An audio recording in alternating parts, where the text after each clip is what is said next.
The wish list, item 8. It proved to be a lot easier to get Daniel close to visit the Stocking.Christmas warehouse than it was to actually get him inside, and in the end, to get him out again. Alfie had been hoping to sneak him in the rush as the rest of the shift left, but, already tricky, this was considerably complicated by the fact that Daniel had a child with him. "Nellie, my daughter," said Daniel, tugging her forward. "She's never met her uncle, you know. Unbelievable. She's very excited to meet him, almost excited as me." "He's all Dad talks about," said the child with a slightly despairing tone, and fixed Alfie with a baleful glare that either meant that he'd better not be leading them on, or that she just wanted to go home, or indeed both. "I can't believe you found him," said Daniel. "I knew Stocking had him somewhere, but I just never get access like you have. Unbelievable." For someone who appeared to believe everything he read, Daniel claimed to find a lot of things unbelievable. "Well, in order to meet your brother, we all have to gain access to the warehouse," said Alfie, "where there are not usually children." "Don't worry about it," said Daniel. "We've trained for this, haven't we?" He tugged at his daughter's hand, and she glared at Alfie again. "She's perfect at it. You won't believe it. CCTV protocol, Nell." The child shrunk into her father's side, and he lifted his jacket over her head, hiding her in it. "Walk in step. Keep close together, and they never spot you," said Daniel. "We did a clear run round Lidl just on Wednesday." Alfie could feel the girl's stare from inside the jacket. "Okay," he said. I guess we can't miss our moment anyway." To be fair to her, Nellie was indeed very good at CCTV protocol. She stayed under her father's jacket, keeping in step with him, moving round strategically as they passed cameras, keeping him between her and them, always obscured by his legs. They slipped in as Havila was leaving, who paid them no mind, and then through the staff areas and across the main packing floor into the meeting room block without anyone seeing them, or at least no one caring they had seen them. He had only just got them into meeting room gift wrap when Nellie extricated herself from her father's coat and asked, "Have you got anything to eat?" "Oh, there's a machine downstairs," said Alfie. "Crisps and chocolate, that kind of thing." "We don't eat ultra-processed foods," said Daniel. "But if you have any fruit or nuts, organic, of course, nothing with refined sugar, though." Nellie rolled her eyes and fixed Alfie with a meaningful stare.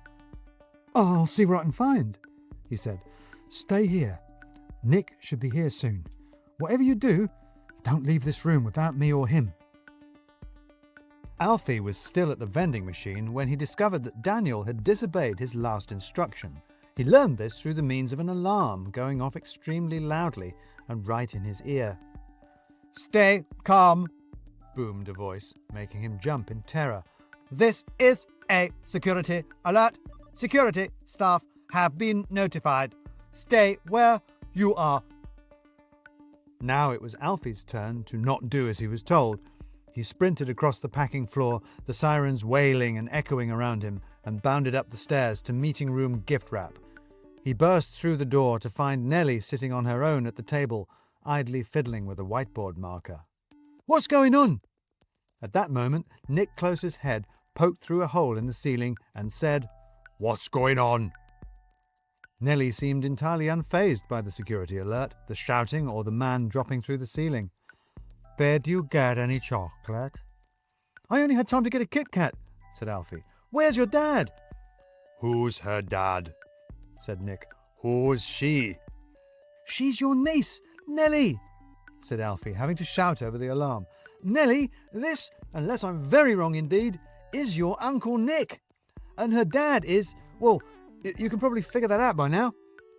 "What have you done?" said Nick, suddenly white and still. "What has he done?" "I don't know," said Alfie. "That's why I'm asking her. I mean, I don't know what he's done, and I'm increasingly unsure about what I've done, come to that." "He's in the warehouse," said Nick. "It's a warehouse alarm." "It's never gone off before," said Alfie. "Never had a loony in there before," said Nick. "You're not very nice," said Nellie. "No," said Nick. "I'm not. I'm not, because security are coming and security might find me, which is not nice. We've got to get him out, said Alfie. You've got to get him out, said Nick. Take this. He threw Alfie a walkie-talkie and then jumped onto a chair and up into his hole in the ceiling. Follow me, he said, and disappeared. He isn't very nice, is he? Said Nellie. Not right now, said Alfie. Maybe if we can find your dad, that'll help. Let me help you up. Up on the roof of the meeting room, Nick was already on his way up to the walkways above. Go that way. There's a ladder. No CCTV, he called back. Channel 9. Then he was gone. This way, then, said Alfie to Nellie. You have to walk on the joists, you see? You don't seem particularly surprised by all this. Dad's always doing something, she said, following him up. You'll get used to it. The ladder didn't quite reach the warehouse floor, and Alfie had to jump down and persuade Nellie to jump after him.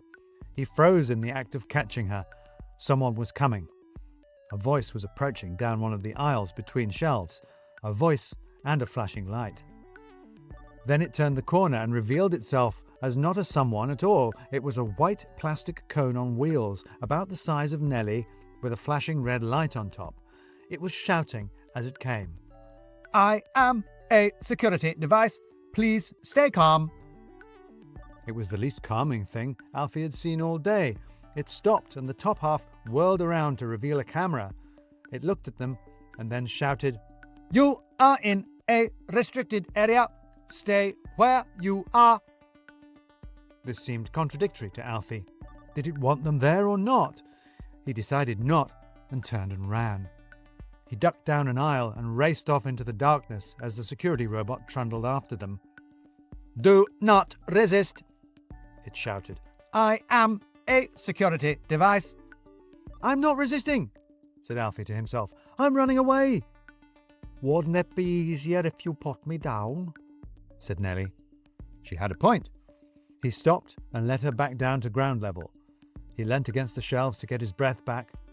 They already had quite a lead on the robot. It didn't move very fast, even on the smooth floors of the warehouse. You can outrun that, right? He said to Nellie. Easy, she said, glaring back at it.